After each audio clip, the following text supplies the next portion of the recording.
Welcome to This Explainer. Today, we're going to completely rethink how you approach your music collection using the Mac Music app. Look, if your library has ever felt kind of scattered or overwhelming, we're going to fix that.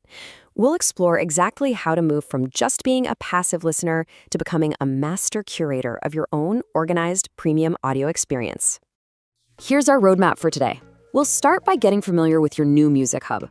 Uncover the setup and the all-important sync secret, talk about building your ultimate library, dive into playlists and playback control, and finally, look at exactly why the Mac rules music. All right, part 1. Meet your new music hub, the modern successor. When you first fire up the app, the level of control you get right off the bat is honestly fantastic. The sidebar navigation is your main tool for browsing, keeping your home, new, radio, and library sections neatly organized right there on the left. Meanwhile, your essential top controls handle the playback, the now playing area, and search. It basically puts a massive, infinite database of music right at your fingertips without feeling cluttered at all. Now, if you used iTunes back in the day, and let's be honest, a lot of us spent way too many hours meticulously organizing our libraries back then, you'll realize this current music app is effectively its modern, streamlined replacement. It beautifully bridges the gap, blending that old-school, careful management you loved with the instant, anytime access of modern streaming. The Mac app really isn't just a blown-up version of what's on your phone. It's a powerful multi-tool.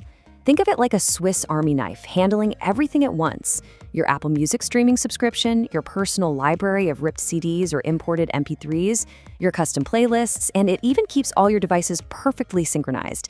It is truly an all-in-one powerhouse. Moving right along to Section 2, Setup and the Sync Secret, connecting your devices. Getting everything set up is a total breeze. Just open the app, head up to the Account menu bar, and sign in. The secret here is making absolutely sure you use the exact same Apple account that's tied to your music subscription. Once you do that, you unlock all the premium features and can head right into your settings to start tweaking things to your liking. So, the absolutely crucial thing to look for in those settings is a fantastic feature called Sync Library. This is basically your magic bridge. By heading to Music, then Settings, then General, and toggling this on, it magically makes your meticulously organized Mac library appear instantly on your iPhone, your iPad, literally any other supported device. It turns your Mac's database into your own personal cloud library. Actually, pause for a second, because we need to talk about a massive technical gotcha here that trips up a lot of people. Apple explicitly warns that syncing is not a backup. It mirrors your library, it doesn't protect it. If you accidentally delete a file on your Mac, Sync Library is going to delete it everywhere else too. Poof, gone. So please, for sure, always keep a local hard drive backup of your music before you make any massive changes. Okay, on to Section 3. Building your ultimate library, gathering your tracks. You know, you really aren't limited to just streaming here. You can merge the massive Apple Music catalog with those super obscure MP3s you've been hoarding for a decade, seamlessly download your past iTunes Store purchases, or even use third-party tools to pull in playlists from entirely different services directly into your library. It's incredibly flexible. And for the hardcore collectors out there who have older hardware or an external optical drive, yes, surprisingly, you can still absolutely rip your physical CDs directly into your digital library. This is a massive win for anyone with a rare physical collection that just isn't available on streaming platforms. It perfectly digitizes your own personal history. Once your music is imported or added, I highly recommend building a habit of actually downloading your favorite albums locally to your Mac. This gives you seamless, buffer-free offline listening, whether you're traveling, stuck in a cafe with terrible Wi-Fi, or you just want to ensure maximum audio quality without relying on the internet. Keeping large playlists downloaded locally is a very smart move. Section 4 already? Let's talk about playlists and playback control, curating your vibe. Creating a playlist on a Mac is so much faster than trying to tap around on a tiny phone screen. It's literally just File, New, Playlist, and then you can seamlessly drag and drop tracks. Pulling songs from your library or straight from search results to sort your study tracks or those weekend driving anthems is just incredibly fast and intuitive. But you don't have to stop at just a generic list of songs. You can completely personalize these lists by adding custom artwork, writing out detailed descriptions, and reorganizing the track order until it's absolutely perfect. It takes a simple folder of old imported songs or new discoveries and turns it into a highly personalized, polished experience. It makes your library really feel like yours.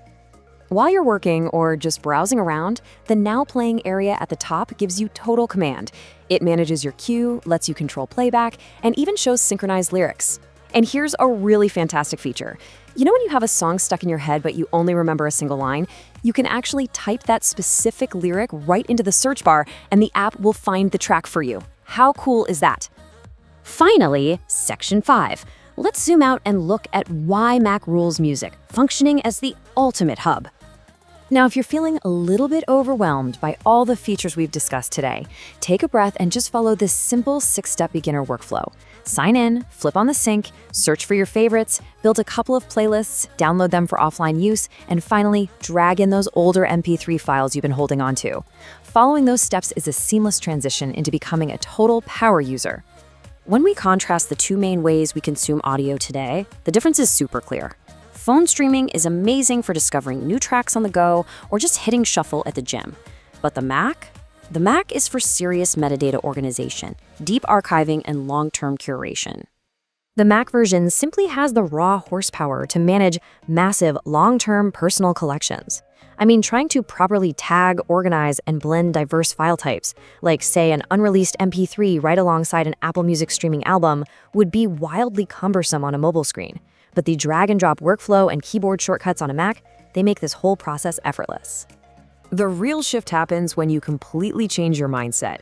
You start to treat your Mac not just as another player, but as the foundational home base. It becomes the master brain of your entire audio ecosystem, while your mobile devices simply act as satellites that benefit from all that incredible organization. So knowing all the dynamic tools that are now right at your fingertips, from ripping classic CDs to cloud syncing to custom metadata curation, how are you going to manage your music legacy today? It is absolutely time to take control of your collection, structure it perfectly on your Mac, and start enjoying the ultimate listening experience.